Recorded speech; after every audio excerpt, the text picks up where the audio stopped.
Andy Farrell knows how to deliver a spray when his team needs it. After all, he's a coach forged in the fire of elite rugby, and he expects nothing less than excellence. But as the British and Irish Lions prepare to kick off their highly anticipated Australian tour, Farrell is focusing inward, refusing to be drawn into off-field drama or verbal jousting. Last week's shock 28-24 defeat to Argentina in Dublin still lingers. Farrell didn't mince words post-match, labeling the performance unacceptable. The errors, the sloppiness, he saw it all, and he let his players know. That kind of display doesn't cut it in a Lions jersey.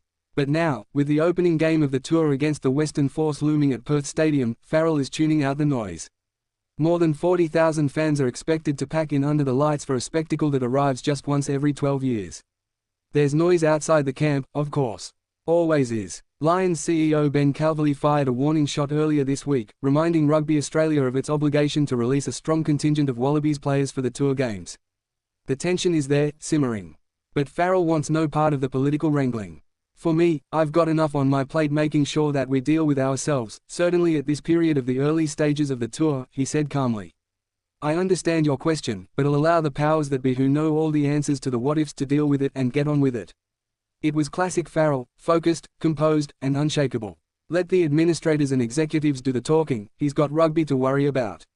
Even when former Wallabies skipper Genia tossed a grenade, claiming that Joe Schmidt's Australia has better athletes than the Lions, Farrell didn't flinch. No eye roll, no rebuttal, no bite.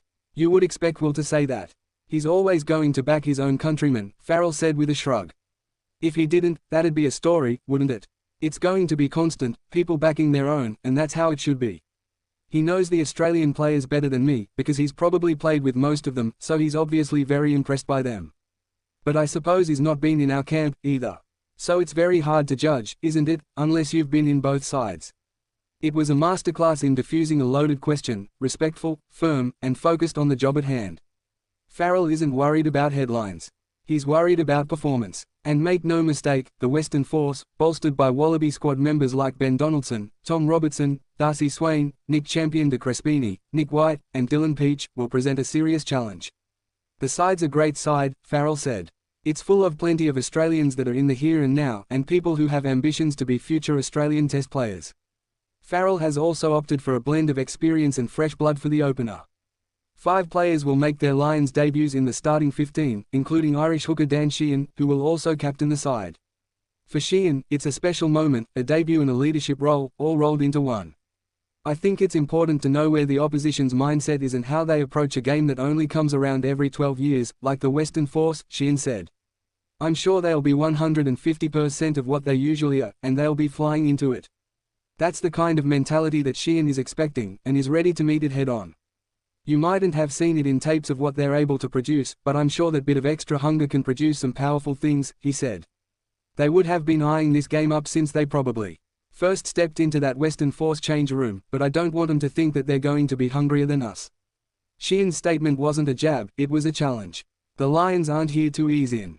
They're here to make a statement. Joining Sheehan in the debut ranks are Gary Ringrose, James Lowe, Joe McCarthy, and Josh Van Der Flyer. Each of them will wear the famous red jersey for the first time in a match setting. 4 more Lions debutants will come off the bench, giving Farrell an early chance to test the depth and adaptability of his squad. It's a tour that's been years in the making. The Lions, with all their history and heritage, only land on Australian soil once every dozen years. Every match matters. Every minute counts. Farrell knows what's at stake. He's not just preparing a team, he's nurturing a legacy.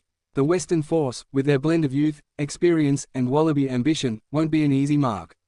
They'll throw everything they have into this clash: intensity, aggression, passion.